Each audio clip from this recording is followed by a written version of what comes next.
ఓం నమ శివాయ. 42 రోజులు శివాలయంలో ప్రదక్షిణం చేయాలి. చేస్తారా? చేసినట్లయితే కనుక మీకు ఏవైతే ప్రాబ్లమ్స్ ఉన్నాయో 100% తొలగిపోతాయండి. అది ఎంత పెద్ద ప్రాబ్లం అయినా, కోర్టు వ్యవహారాలైనా, చావు బతుకుల మధ్య ఉన్న సమస్య అయినా, మన బ్రతికి ఎలా ఏడవాలో అర్థం కాలేని పరిస్థితి అయినా, అప్పుల బాధలతో నిండిపోయి ఉన్నా, ఏం చేయాలో అర్థం కాలేని పరిస్థితి అయినా, ఏదైనా కూడా 100% ఇదొక్క పరిష్కారం మీరు చేసుకున్నట్లయితే ఆ శివుని యొక్క అనుగ్రహాన్ని మీరు పొందిన వాళ్ళు అవుతారు. దయచేసి ఓం నమ శివాయ అని కామెంట్ చేయండి. బట్ ఈ వీడియో మీకు తెలిసిన ప్రతి ఒక్కరికి కూడా షేర్ చేయండి. ఓకే, అయితే ఈ రోజు నుంచి మీరు శివాలయానికి వెళ్ళాలి అనుకుంటున్నారు. ఓకే, ఫిక్స్ అయిపోండి. ప్రతిరోజు తలస్నానం చేయాలా రమాదేవి గారు? ప్రతిరోజు తలస్నానం చేయొద్దు, బట్ సోమవారాలైనా కూడా తలస్నానం చేయడానికి ట్రై చేయండి. మాంసాహారం తినకూడదు 42 రోజులు.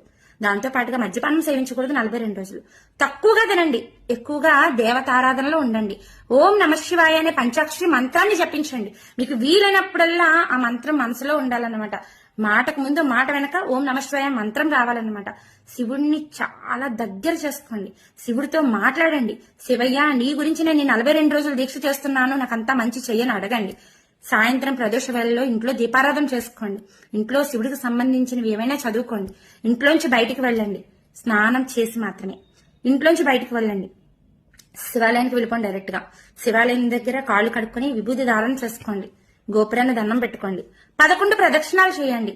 11 ప్రదక్షిణాలు చేసిన తర్వాత శివుడి ముందుకు వెళ్లి కూర్చోండి. ఏమీ అడగొద్దు. శివయ్య నాకు ఇది చెయ్యి, అది చెయ్యి, ఇది చెయ్యి, ఇది చెయ్యి, ఏమి అడగొద్దు. శివుడిని చూస్తూ ఉండిపోండి. మొత్తం టోటల్ గా శివయ్యకు తెలుసు మీ ప్రాబ్లమ్స్ ఏంటో, మీ బాధ ఏంటో. తెలీదా? లయకారకుడండి ఆయన. ఆయనకి తెలియపడం ఏంటి? చూస్తూ ఉండిపోండి. మీకు నిజంగా దుఃఖం వస్తుందన్నమాట. చాలా ఆనందం అనిపిస్తుంది. ఏ రోజుకు ఆ రోజు మీ బాధ మొత్తం తగ్గిపోతుందండి. నమ్మండి. 2 సార్లు పెద్ద పెద్ద ప్రాబ్లమ్స్ నుంచి క్లియర్ అయింది దాన్ని చెప్తున్న మాట నమ్మండి. ఎమోషనల్ అవుతున్నాను అనుకోవద్దు. దేవుడి కోసం మాట్లాడుతున్నప్పుడు నాకు అవన్నీ గూస్ బంప్స్ వస్తూ ఉంటాయి. బట్ అది అర్థం చేసుకోండి. ఇంత ప్రయత్నం మీరు చేస్తే తప్పకుండా సఫలం అవుతారు. విఫలమైతే అవ్వరు. అర్థం చేసుకోండి. మీరు కష్టపడండి. దేవుడి కోసం మనం కష్టపడకుండా దేవుడు మనకు అన్ని చెయ్యాలి అనుకోవడం మూర్ఖత్వం అన్నమాట. దేవుడి కోసం నువ్వేం చేస్తున్నావు? దేవుడి కోసం నువ్వు ఎంత టైం వెచ్చిస్తున్నావు?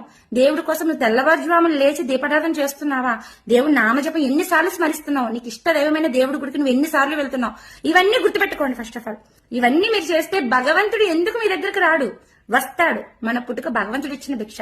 ఇదంతా కూడా అశ్విని దేవత సంచరించే సమయం ప్రదోష వేళల్లో 5:30 నుండి 6:30 లోపు చేయండి. సర్వదా మీకు మంచి సిద్ధిస్తుంది. ఏమైనా డౌట్స్ ఉంటే కామెంట్ చేయండి. నేను ప్రతి దానికి కూడా రిప్లై ఇస్తాను. ఓకేనా అండి?